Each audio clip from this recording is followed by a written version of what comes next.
আসসালামু আলাইকুম বন্ধুরা, কেমন আছেন সবাই? আশা করি সবাই ভালো আছেন। আলহামদুলিল্লাহ আমি ভালো আছি। সো বন্ধুরা, আমরা আজকের এই ভিডিওতে দেখাবো যে এইখানে যে বারটা দেখতে পাচ্ছেন অ্যামাজনের অনেক অ্যাফিলিয়েট অ্যাকাউন্টে এই বারটা নেই, যেখান থেকে আমরা লিঙ্ক নিতে পারি। যে লিঙ্ক নিতে পারি, আমরা যদি কোনো প্রোডাক্ট ওপেন করি তাহলে আমরা এখানে জাস্ট প্রোডাক্ট ওপেন করলাম, তাহলে আমরা দেখতে পাচ্ছি এখানে টেক্সট লিঙ্ক, অ্যামাজনের যে অ্যাফিলিয়েট লিঙ্কটা আমরা এখান থেকে নিতে পারবো।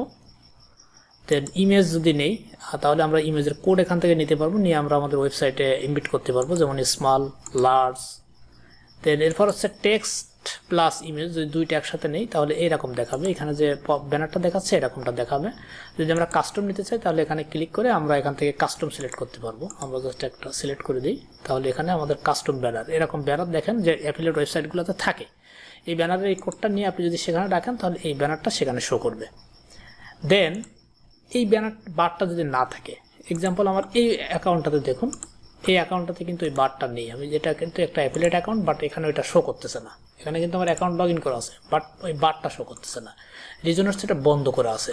তো ওপেন করার জন্য কি করবেন, আপনি জাস্ট চলে যাবেন অ্যাকাউন্ট থেকে চলে যাবেন এখান থেকে অ্যাকাউন্ট সেটিং। দেন এরপর আপনি চলে আসবেন হচ্ছে অ্যাসোসিয়েট সাইট স্ট্রিপ অপশন। দেন এখানে ক্লিক করবেন।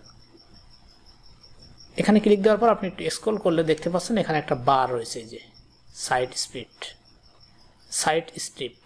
দেন এখানে ডিসপ্লে স্ট্যাটাস এটা অন করে দেবেন। এটা যদি অফ থাকে তাহলে এই বারটা দেখায় না।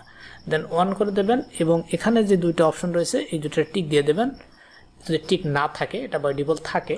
দেন এখন যদি আমি এই পেজে রিলোড দিই তাহলে আমি এই বারটা দেখতে পাবো। এই যে দেখুন চলে আসছে। এখন যদি আমি কোনো প্রোডাক্টে যাই তাহলে যে আমি একটা প্রোডাক্ট ওপেন করি, এই যে সব কিন্তু ওই অ্যাকাউন্টটার মতো, আমার যে অ্যাকাউন্টটা দেখালাম আগে ওই অ্যাকাউন্টের মতো চলে আসছে। সো বন্ধুরা, এই ছিল ভিডিওর বিষয়। আশা করি ভিডিওটি আপনাদের জন্য হেল্পফুল হবে। যদি হেল্পফুল হয়ে থাকে অবশ্যই লাইক, কমেন্ট, শেয়ার করবেন। নতুন আপডেট পেতে আমাদের সাথে থাকবেন। আল্লাহ হাফেজ।